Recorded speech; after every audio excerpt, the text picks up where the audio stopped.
Okay, here we have it. It's making some pretty good progress, if I do say so myself.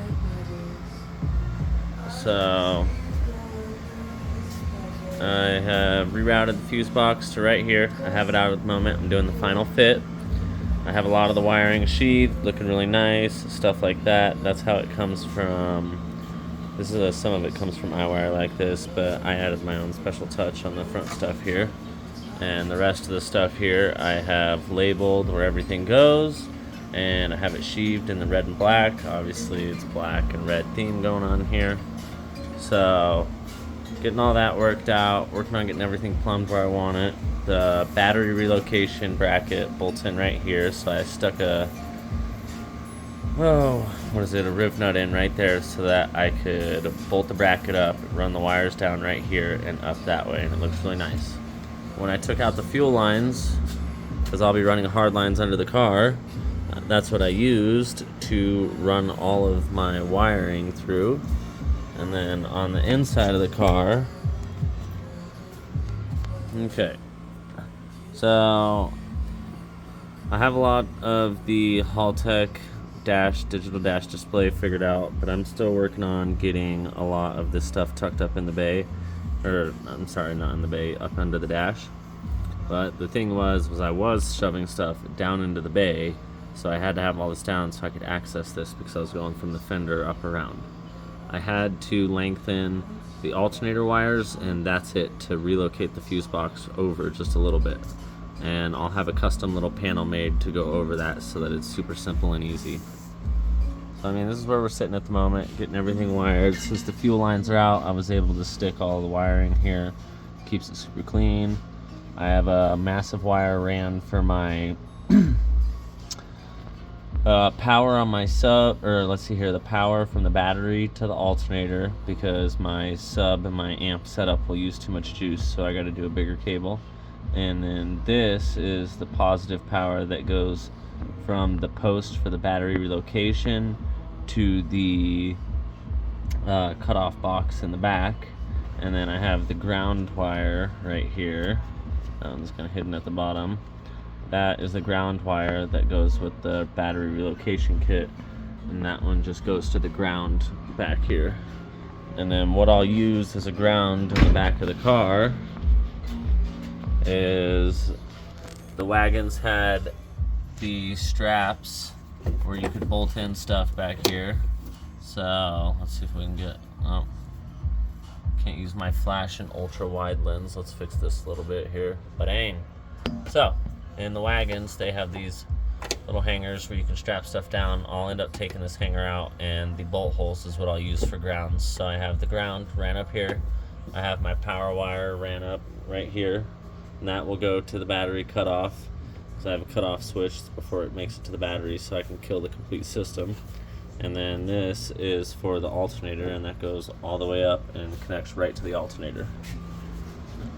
Now, when I did the alternator lengthening on the wires, where is it at? It's all covered up now.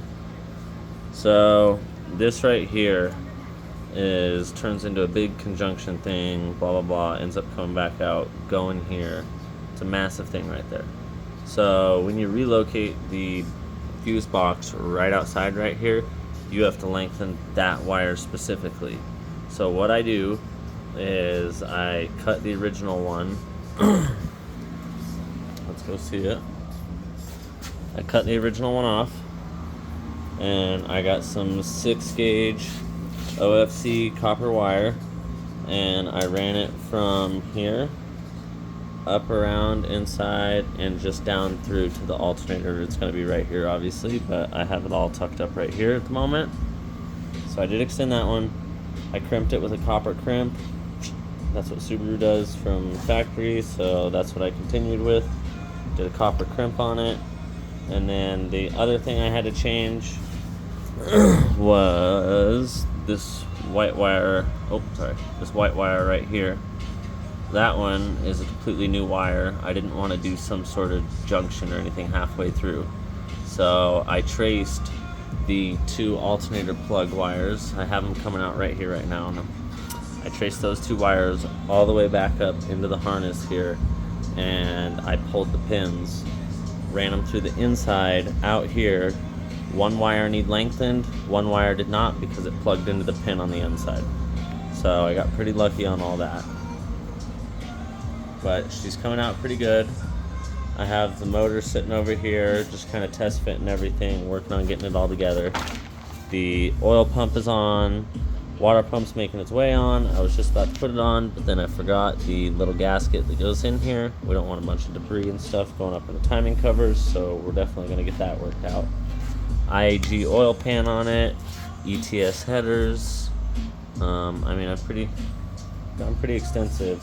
This setup is obviously just kind of all chilling on here. I just have that on there. But that's on in a different orientation than I think I want to do it, so we'll figure that out. But that is the oil cooler, so I'll probably run it there. And I'm going to try and run the lines back and up the back, and it's going to sit where the top mount was because this will be front mount. So, making it.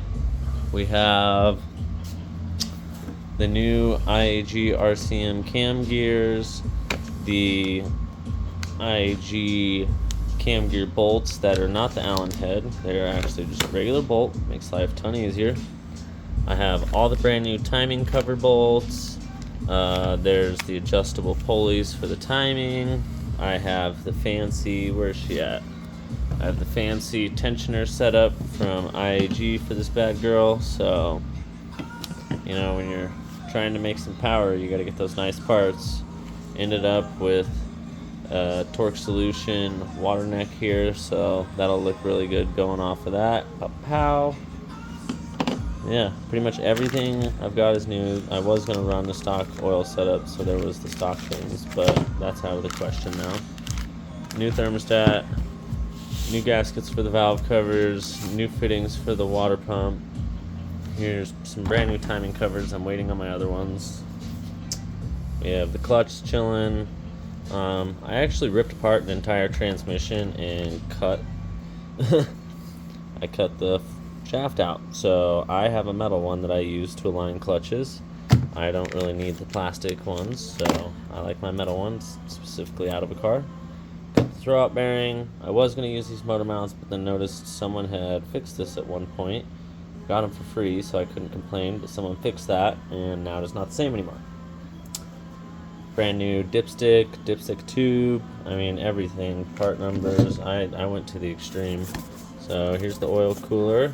It's a C-trap, but obviously Perrin's name's all over it. Making it places. So look at the pile of just absolute boxes. Unreal. So I'll hit you with an update here in a while after I get a bunch of things ran and work it out.